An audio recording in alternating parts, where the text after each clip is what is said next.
ने राजनाथ सिंह जी को फ़ोन किया और कहा कि देखिए कैलाश रिज पर चाइनीज़ टैंक्स आ गए हैं, हमारी टेरिटरी है, कैलाश रिज पर चाइनीज़ टैंक्स आ गए हैं, हमें क्या करना है। फिर उन्होंने राजनाथ सिंह जी को फ़ोन किया।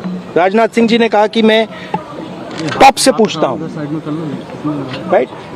ऑर्डर था, स्टैंडिंग ऑर्डर था टॉप का कि अगर चाइनीज़ फोर्सेस अंदर आएंगी तो उन पे बिना हमारे पूछे फायर नहीं करना है। नरवणे जी और हमारी जो आर्मी थी, जो सेना थी, वो उन टैंक्स पर फायर करना चाहती थी क्योंकि वो टैंक्स हमारी टेरिटरी में आ गई थी। नरेंद्र मोदी जी ने मैसेज दिया कि देखिए जो उचित समझो वो करो। मतलब नरेंद्र मोदी जी ने अपनी जिम्मेदारी पूरी नहीं की।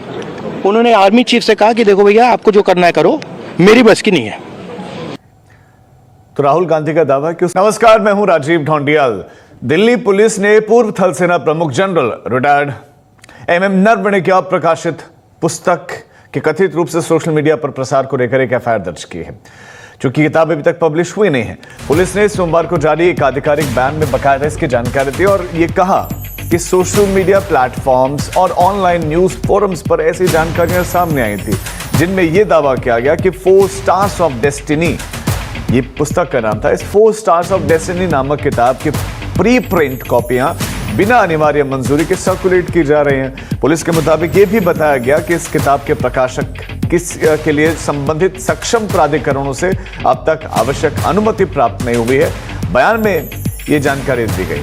बयान में कहा गया कि सत्यापन के दौरान ये पाया गया कि इसी शीर्षक वाली जो पुस्तकें हैं, जो टाइप सेट्स हैं और किताबों का पीडीएफ कॉपी कुछ वेबसाइट्स पर उपलब्ध है, अवेलेबल है, जिसे कथित तौर पर penguin random house India private limited के द्वारा तैयार किया गया, जो कि एक पब्लिशर है। और इसके अलावा कुछ ई कॉमर्स प्लेटफॉर्म्स पर किताब का फाइनल कवर भी इस तरह से प्रदर्शित किया गया मानो कि वो वहां पर बिक्री के लिए उपलब्ध हो। लेकिन राहुल गांधी ने उसी पुस्तक का हवाला देते हुए संसद में किताब दिखाई और राहुल गांधी का वो बयान आपको दिखाते हैं, सुनाते हैं, जिसमें इस किताब का जिक्र उन्होंने किया और उसके बाद से किताब ने राजनाथ सिंह जी को फोन किया और कहा कि देखिए कैलाश रिज पर चाइनीज़ टैंक्स आ गए हैं, हमारी टेरिटरी है, कैलाश रिज पर चाइनीज़ टैंक्स आ गई हैं, हमें क्या करना है।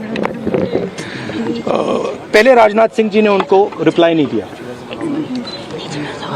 उन्होंने जयशंकर जी से पूछा, एनएसए से पूछा, राजनाथ सिंह जी से पूछा, कोई रिप्लाई नहीं आया। पहले लोकसभा में राहुल गांधी की स्पीच नहीं हुई।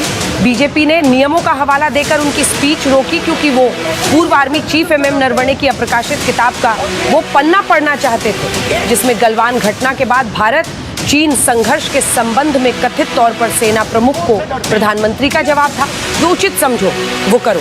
कांग्रेस इसे जिम्मेदारी से भागना कह रही है। इसके बाद लोकसभा में प्रधानमंत्री की स्पीच भी नहीं हो सकी क्योंकि स्पीच के पहले विपक्ष की महिला सांसद उनकी कुर्सी तक पहुंच गई थी। इसके बाद लोकसभा में प्रधानमंत्री की स्पीच भी नहीं हो सकी क्योंकि स्पीच के पहले विपक्ष की महिला सांसद उनकी कुर्सी तक पहुंच गई थी।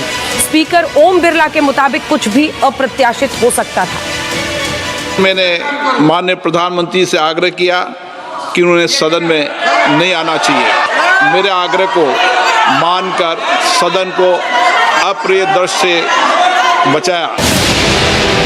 लोकसभा में प्रधानमंत्री की स्पीच नहीं हो सकी तो अब कांग्रेस के नेता इसे सियासी संकेत बताने की कोशिश कर रहे हैं। कांग्रेस प्रवक्ता पवन खेड़ा ने एक्स पोस्ट में लिखा है कि लोकसभा तो झांकी है, पीएमओ से भगाना बाकी है।